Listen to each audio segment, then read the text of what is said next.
Father, Mother, to all the spiritual elders, holy masters, saints, archangels, holy angels, and spiritual helpers, to my teacher, Master Chakra Sri Mahaguji Mailing, we thank you for divine light, divine love, guidance, help, healing, and divine protection. We thank you in full faith, and so it is. All right, so let's see. If you didn't join me this morning, I just have a short recap, but you should go back and watch it. I went in detail about the three minds. I'll just give a quick synopsis so you have some context on what we're going to do tonight. All right? So, oftentimes people say, oh, we have to practice mindfulness. What people don't realize, there has to be a proper syntax. You have to first realize you're not the mind before you practice mindfulness properly. Otherwise, that's why we have people keep struggling about practicing mindfulness. Let me just get this. All right. So, that's why the title I had this morning was, are you mindful or are you mindless? Now, when I say mindless, of course, most people think mindless is like, you're nuts. Okay, what I meant by mindless is the syntax or the sequence is to first realize that you are not the mind. The mind is just the instrument of the I, the spiritual self, okay? So you first have to be mindless, like you realize you're not the mind, then come back and pick up the mind and use it to get to what you want. Okay? So it's just like first removing certain outfits. Look at it. Oh, okay. Put it aside. I'm not this outfit. And then after you're done, you go, oh, I'm going to this special event. I need to look formal. Okay, I'll pick up this one. Then you go, wait, I'm going to a certain event where it's going to be outdoors. I don't really wear my suit and my tie and everything. Okay, let me wear this other one, which is shorts and t-shirt. Right? Or you're going to go to a very, very formal event. Well, okay, I've never worn one, but okay, let's say you're a guy, you need to wear your tuxedo. Okay, you wear that one. But after you're done, what do? You have to take it off, right? That's a rough metaphor, but essentially it's to understand that these three minds are yours to use. They belong to you, but they are not you. So let me just go through it very quickly.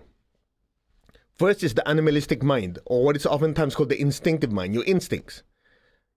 Okay, this has to do with survival. This is important because without it, you can't survive. So the way to understand this is, what are your basic needs? Food, sleep, okay, which is part of rest. Anything that's pleasurable, something that you need to survive with, right? Part of that is the needs of the body. Now you also have the needs of the emotions, to be loved, to be given attention.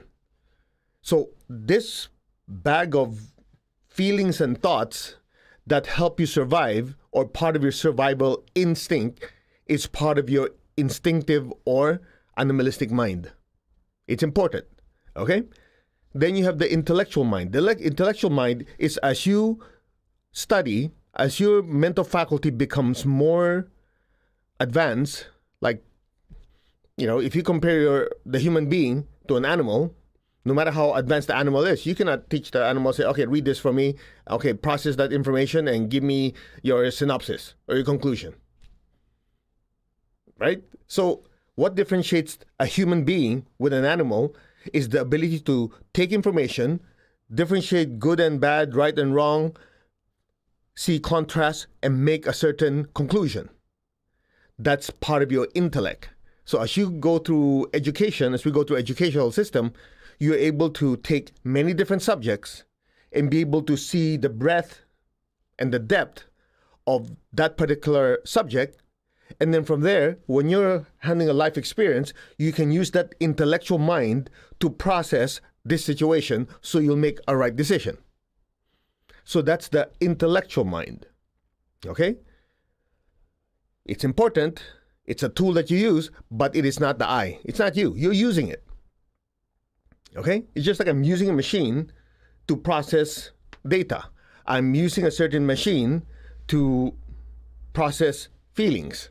You get the idea? So you have this instinctive mind, which encompasses all the feelings and thoughts related to survival. Then you have the intellectual mind, which actually is not just mental faculty, it also has feelings, because oftentimes the example I always use is, okay, You said, oh, I want that beautiful car.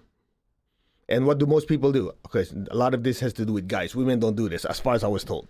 Okay, after you buy a car, it's already in your garage, right? You pay a lot of money for it. What do? You look at websites. Oh yeah, that car is super fast. It's good horsepower. It's got good reliability and all that stuff, right? You start reading up on it. What for? It's already in your house. You already got what you want. Your emotional body already got satisfied. But your intellect had to go back and rationalize it. So the two work together. So that's the intellectual mind. Okay? Now, from there, you have the spiritual mind or the intuitive mind. The intuitive mind is connected to the next floor. So just imagine the animalistic mind takes care of the lower floor in the building, and the next floor is the intellectual mind. After that is the spiritual mind. You go up in frequency. So as a human being evolves from caveman to saint, you're developing these three minds. So the spiritual mind is very, very important because it allows you to understand, to have an experience of what those higher worlds are like. Otherwise, you won't be able to process it. For example, you will notice that when you're doing meditation, you see lights. You feel this sense of floating. You feel like you're expanding, that you're connected to everything. You're observing it, you're feeling it, but you have no clue what the heck it is. So the intellectual mind cannot grasp it because it's like a different language. So you need the intuitive mind to have a direct understanding, a direct knowing of what it is. You need all three minds. And as a person develops spiritually, well, let's start from caveman, right? As the human race evolves, it is moving through these three minds. However, here's the part that's very important. No matter how important these three minds are, those minds are still not the I. Even you might think, oh, the intuitive mind. Yeah, I sense a oneness with God, oneness with all, and so on and so on. That's great. That's wonderful. But it's still not the I, because when you're experiencing those things, oh, I sense this love, I sense this joy, I sense this connection. Now watch. At some point, if you were to step back and observe it, yeah, I was experiencing this sense of connection, oneness, expansion, right? Now, obviously, those experiences is not the I, because you are observing it and examining all those sensations. So the examiner is examining this experience and saying, oh, wow, that was a great meditation. I experienced a sense of oneness. So the sense of oneness is actually what happened where the I was using a certain machine to be able to register those sensations. So even the intuitive mind, as expansive, as blissful as it is, it's still not the I. You see, most of humanity, as we said earlier, if you were in the morning talk, let me put it another way. The general public, and I know that's generalizing, general public, that are not yet, let's just say, serious about the spiritual practice or are not yet aware of it, most live through the animalistic mind. And then as they get educated, they learn more, they understand more, then the animalistic mind and the intuitive mind kind of merges, like there's an overlap. Okay? Now, that's why if you want to get the public to do what you want, whether in politics, whether in medicine, whether education, whatever it is you want to do, what do you do first? Threaten their livelihood. Isn't it? You want to get somebody to do something? Threaten their livelihood. Everything goes out the window. Sense of logic, sense of this and that, what is right, what is wrong, start becoming rationalized because why? They're using the animalistic mind because they have to survive. So anything, like whatever. Get the idea? So that's what politicians would do. That's what, whatever, media, social media, that's what they're appealing to, the animalistic mind. If you don't get to observe it, you become a victim to it. It runs your life. This person, yeah, man, the economy is like this, so you start worrying about your money. And then before they go, there's certain rights of male, female, transgender, this and that. So all of that is appealing to what? The animalistic mind. So all you gotta do is poke that a little bit, and that basically turns on. So what happens? The intellectual mind and the spiritual mind take a back seat. And what do you have? Mass chaos. Sounds familiar? So that's why it's so important to say, wait. When somebody insults me and they say, oh yeah, I'll make something up. Let's say, oh yeah, you're ugly, or you don't make enough money, or you're a bad person. Stuff like that are personal attacks, right? So what happens? It's not your intellectual mind that responds. It's your survival mind, your instinctive mind, your animalistic mind that responds. You go, oh yeah, I'll prove to you I'm not, like that. If it's your spiritual mind, you would say, you must be in pain to be talking like that. Who talks like that? Nobody does, right? Very few. If you do that, man, you're a saint. Because most people, what gets triggered is the animalistic mind. However, here's the secret. If you're able to do your meditation properly and be able to observe the animalistic mind, the intellectual mind, and the spiritual and intuitive mind are all not the I, guess what happens?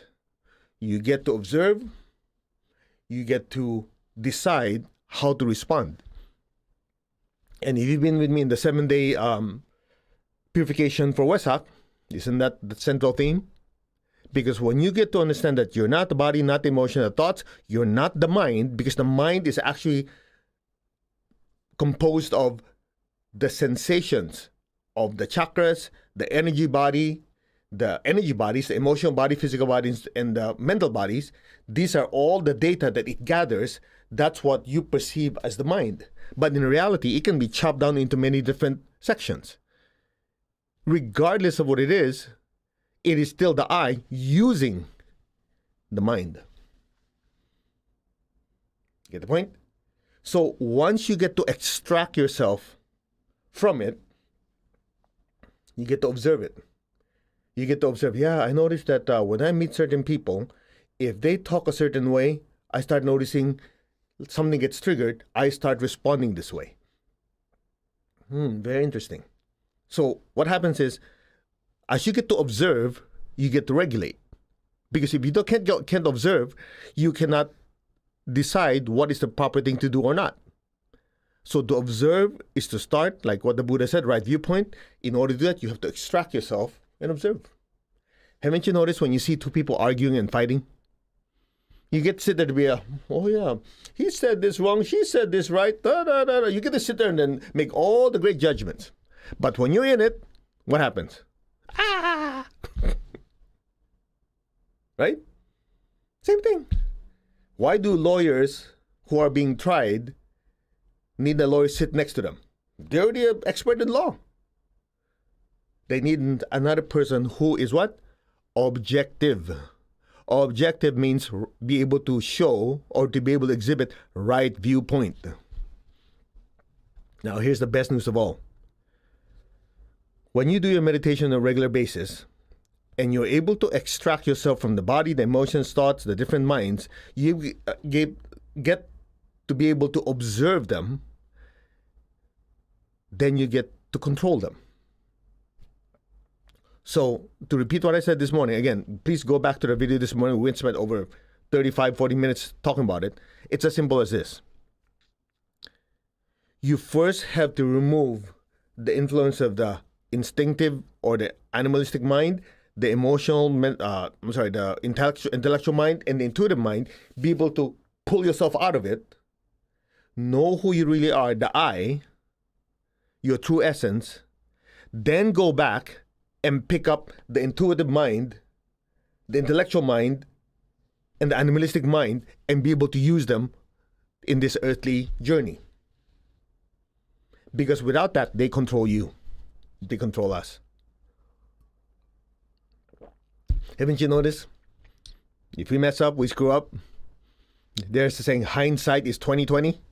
You get to look back. I shouldn't have done that. I should have done this instead. I can't believe it. All of us have it. Regret, and that's the beauty. I know a lot of people say, regret, remorse is not good. I don't know about you, but I would ignore those people. People say, I live with no regrets. Then you're bound to screw up again. Regret is important with the right dosage because it allows you to look back, observe it, hopefully objectively, realize and admit the mistakes we made so we can course correct. Because you realize at that time, my animalistic mind took over. I got pissed off, I slapped that guy. Right? So next time that happens, or that person shows up, or whoever tries to trigger me, I will realize that I'm not this animalistic mind. This person is in pain, and that's why he talks like that and he acts like that.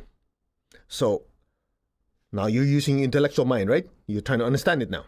And then from there, you use the intuitive mind, the spiritual mind. You go, this person is in pain. How can I make him better? Do I do a healing on him? Do I share him, ask him if he's all right? Show massive compassion? Guess what you're doing? Instead of charging in using your three minds, especially the animalistic mind, to go, oh yeah, you're a jerk too. You're able to step back. Let's see what's going on. Very interesting. Then at some point, you get to be who you really are because you get to control what you do with these three instruments. So, in summary, before we do our meditation, these three minds belong to you. They belong to you. It means they're not you. Did you hear the words? They belong. This cup belongs to me.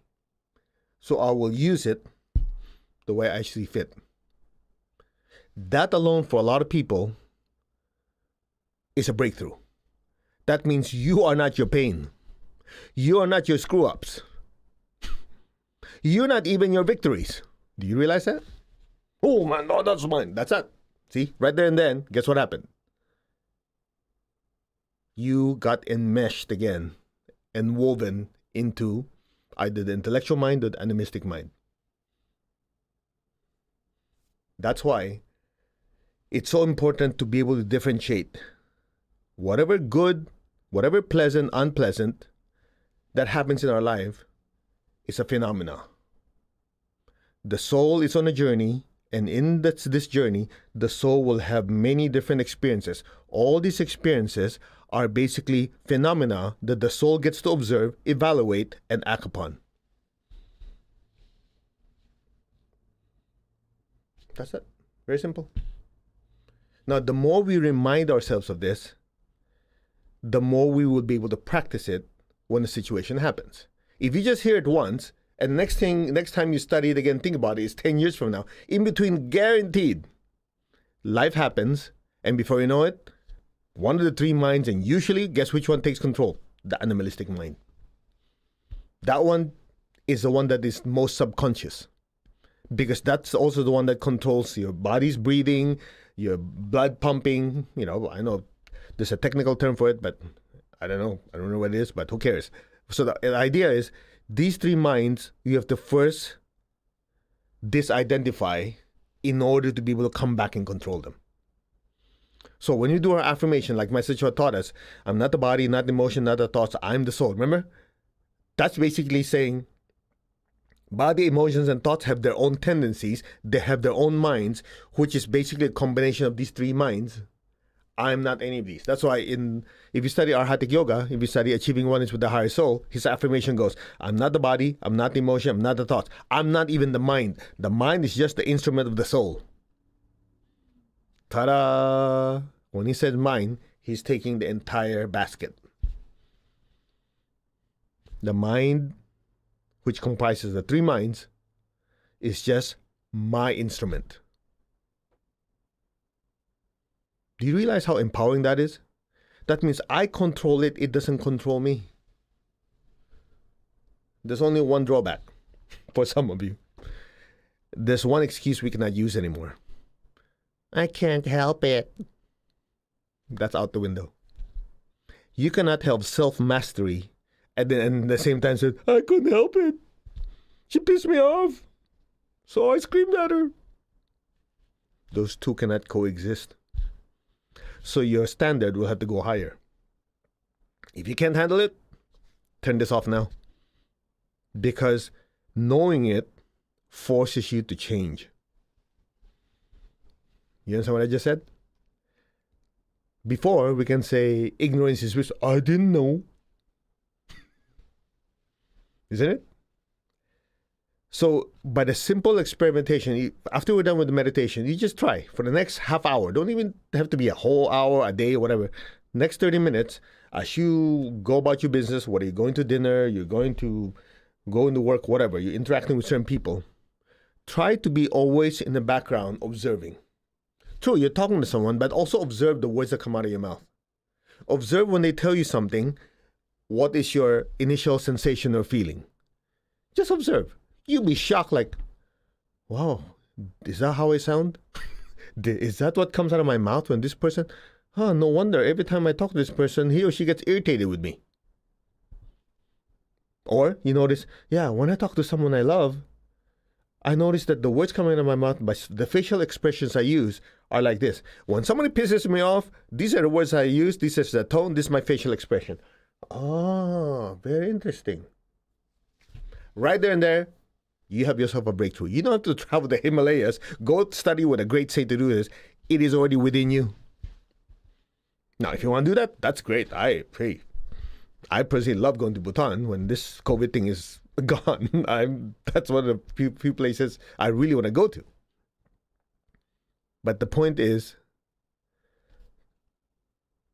you are looking for something that is already in you.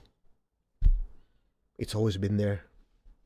The I, the spiritual self. Now, this thing about self-esteem, let me just touch upon it very quickly, because I know it's a touchy subject and I know some of you are very sensitive, so I have to use my intellectual mind and my intuitive mind to tread gently.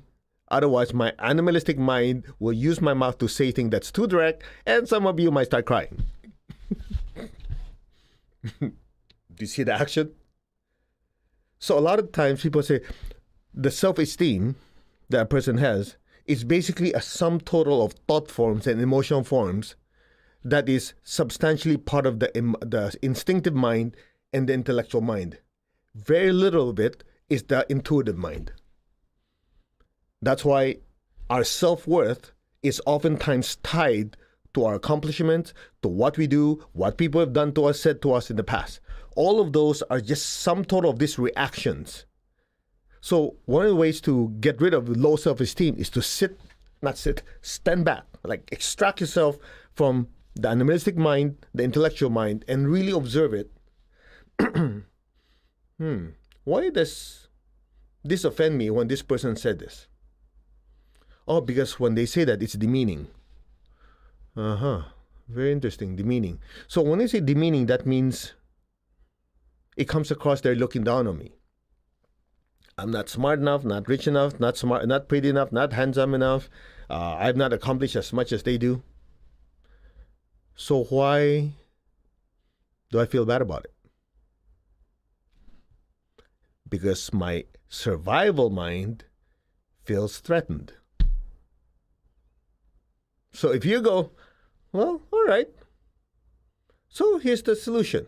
Next time this person insults me and says something that is demeaning, I just say, okay, that is your opinion.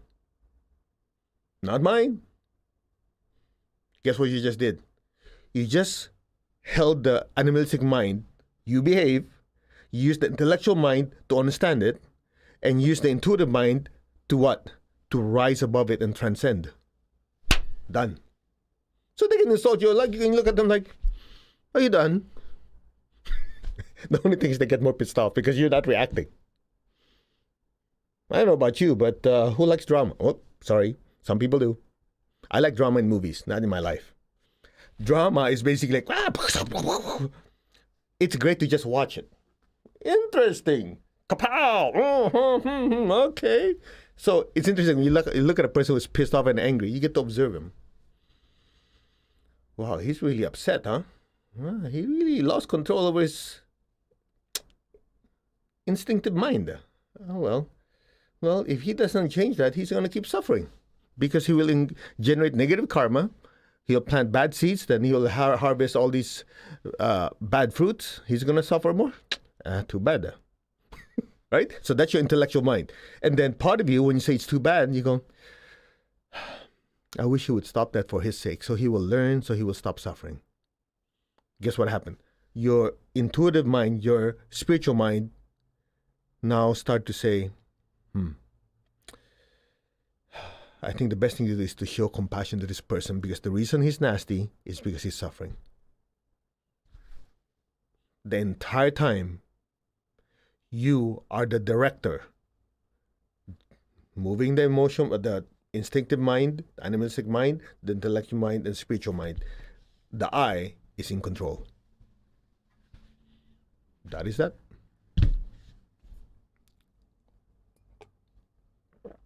How's that for an application? Now, there's only one slight side effect. That side effect is sometimes people find you cold, and sometimes people find you that like you're not engaged. So, that said, then you have to turn on your emotional body, which is part of it is in the animalistic mind, and part of it is the intellectual mind, part of it is in the spiritual mind, and then just use your heart chakra, turn it on a little bit so that your facial expression, the words that come out of your mouth, and how you act will project this loving energy. I know what you guys are saying. That's so robotic. You're right. But I have inner peace. Do you?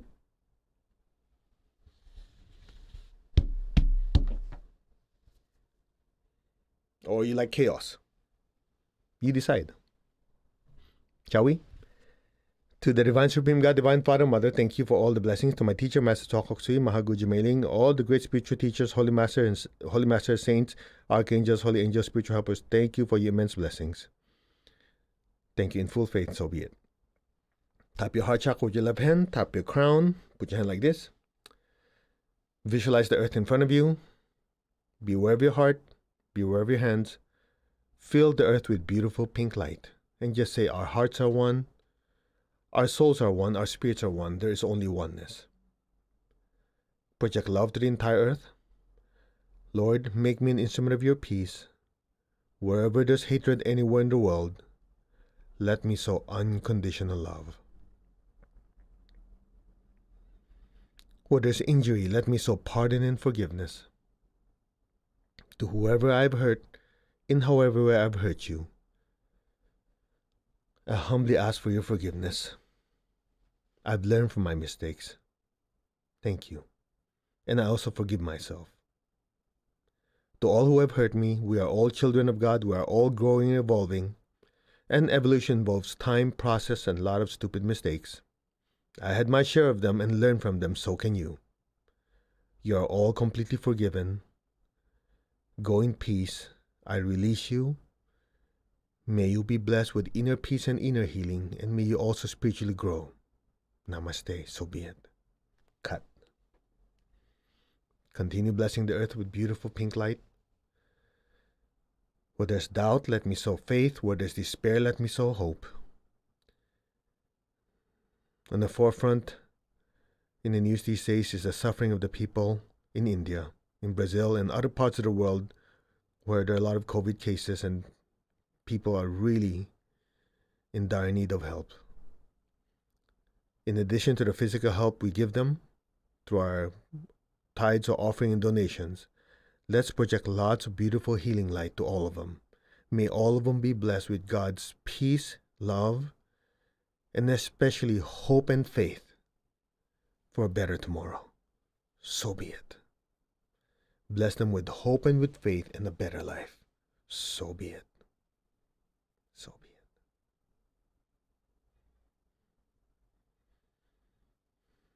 Where there's darkness, let me sow light. Darkness is the absence of spiritual light. The ignorance of one's true nature, the I, the spiritual self. May all be blessed with realization of who they are, a being of light. So be it. And where there's sadness, let me sow a tremendous amount of joy. Be aware of your heart and your hands. Just say, our hearts are one, our souls are one. May all be blessed with peace, with love, with the spirit of forgiveness, with hope and with faith, with light and joy. So be it. So be it. So be it.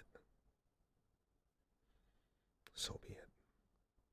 Now be aware of your heart. Take a deep breath. Be aware of your crown. Exhale. Stay there.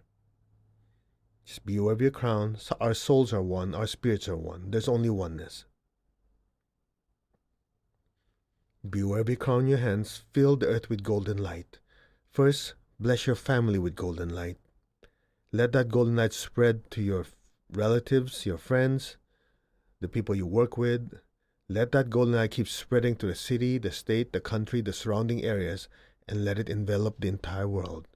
From the heart of God, through my soul, through my entire being. May every person, every being on earth be blessed with love and kindness. Let all be blessed with inner peace and inner healing. So be it. Just flood the earth with so much golden light. Flood every family member with golden light. May they be blessed with peace, with love, and with kindness. So be it. From the heart of God, may all be blessed with great joy and happiness, with understanding, harmony, and divine peace. So be it. So be it. Now, be aware of your heart and your crown simultaneously. Take a deep breath. Exhale. Flood the earth with golden light, even brighter than before. Just say, our souls are one, our spirits are one. From the center of the heart of God, through my soul, through my entire being, may every person, every being in the higher worlds, middle worlds, even the lower worlds, let all sentient beings in every dimension, every direction above and below, be blessed with God's unconditional love and kindness. Let all be blessed with inner peace, inner healing, and at this time for many, physical healing and financial healing, as well as emotional healing. If you know someone who's going through any of those, fill them with golden light. Visualize their life turning around and getting better and better. So be it. From the center of the heart of God, may all be blessed with goodwill and the willingness to do good. So be it. May all be blessed without exception. So be it, and so it is. Fill the earth with golden light. May all beings be blessed without exception. So be it. Now put your hands down. Keep your tongue on your palate. Keep your eyes closed. Imagine a beautiful golden sun, a golden star just floating above your head. Be aware of the love within your heart. Send a stream of love from your heart up to the crown and into that golden star, that golden sun. And stay there. Be still.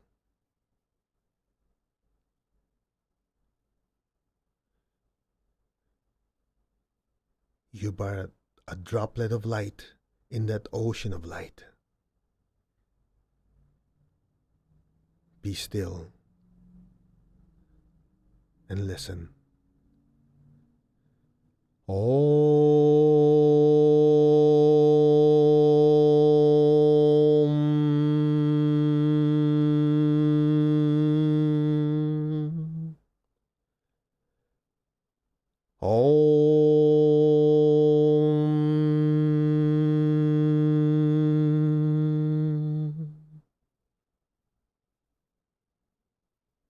Allow your awareness to gently and naturally drift deeper and deeper into that golden ocean of light.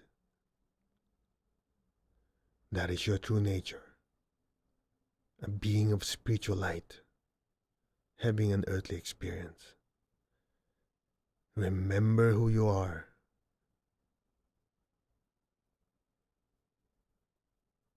a spark from the divine flame. Om.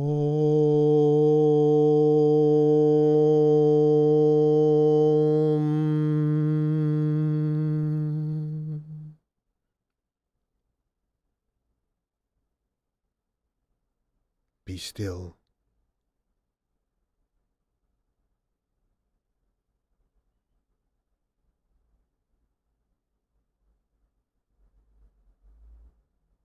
You are the I within.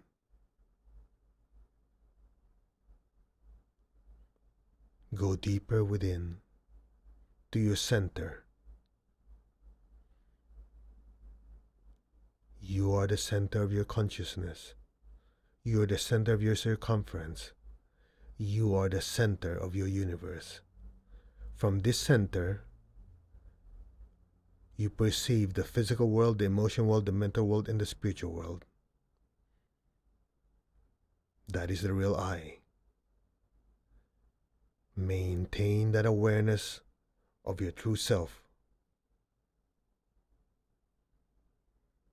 If your mind gets distracted, just go back to the I and observe what these thoughts and feelings are.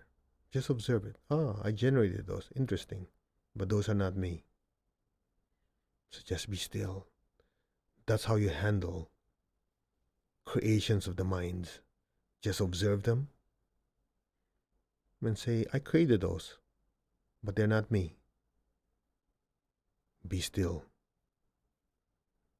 Go deeper within and realize the power you have, the love that you have, the intelligence and wisdom that is yours. Be still.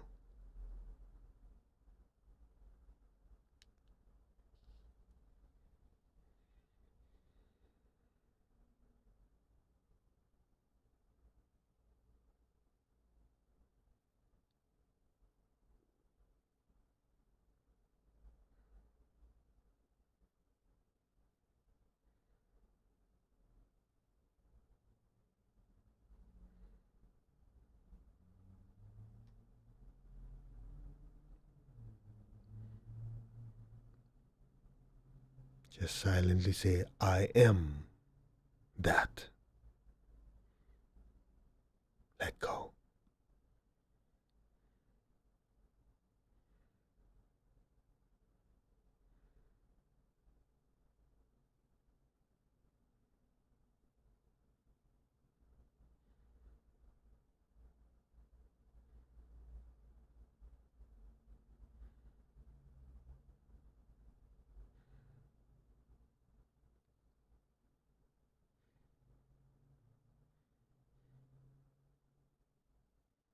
In this pure state of being, when you come back from the meditation, you'll put on your spiritual mind, your intellectual mind, and your animalistic mind. Just like putting a shirt on, putting clothing on, using it to what you need it for. It's like a tool, like an instrument that belongs to you, that you temporarily set aside to remember who you really are. And when you come back, you'll pick them up and use them as needed. Just be still and know who you are. The I within.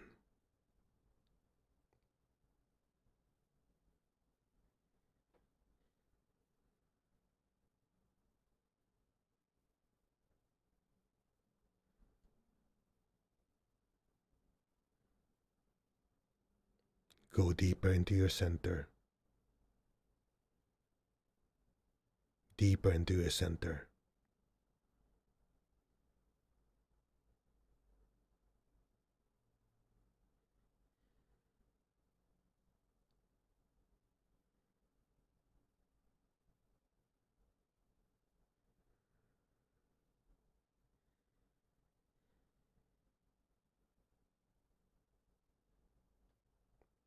Find that spark, which is part of the divine flame that we came from. Be still.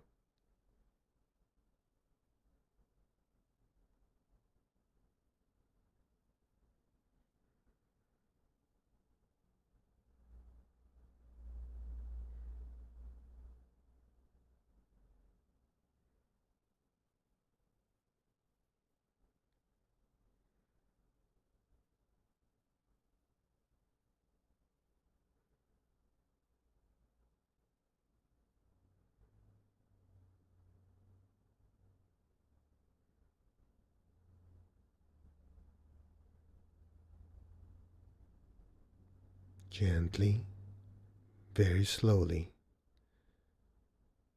move your fingers, move your toes. Very gently and slowly come back to your body. Remember, you're coming back to your body. Your emotional body, mental body, physical body. Just like sliding back in. It's like putting a glove on.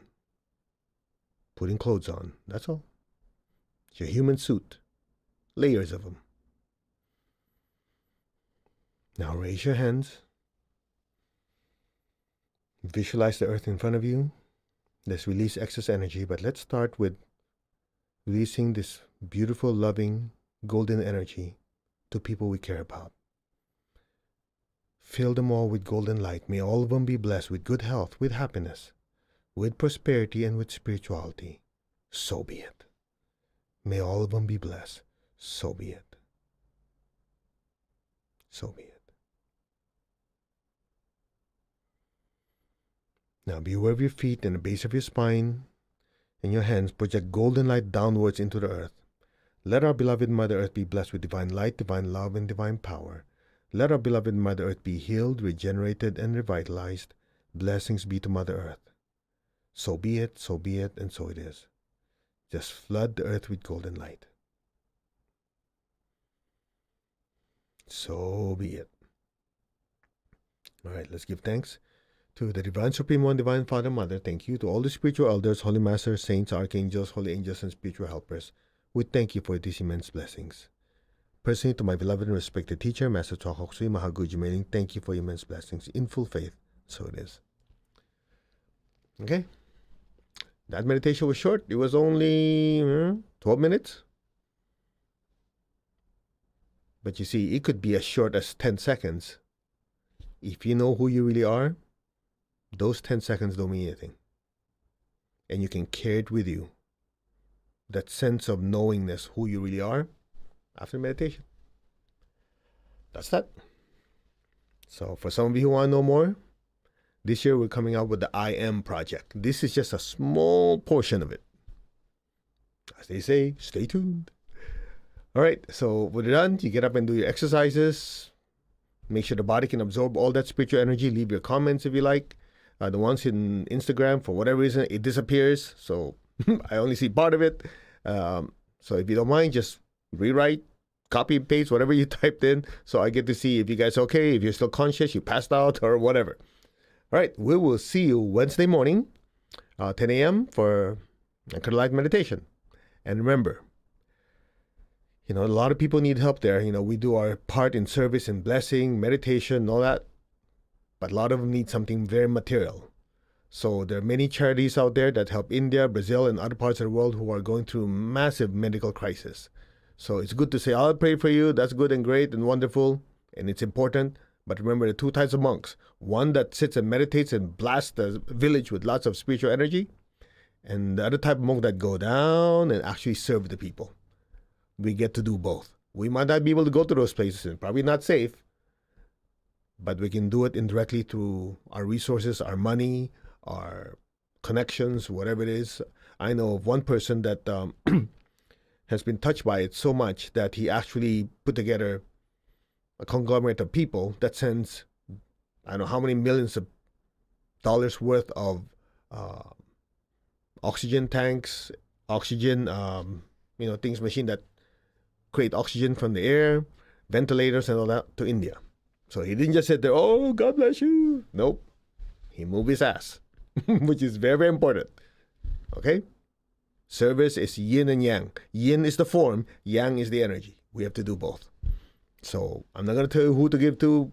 Look it up. There's so many of them. Just one of the places I go to is Charity Navigator, and make sure that they're not, using a big portion of that money to pay for the the CEO's, Rolls Royce.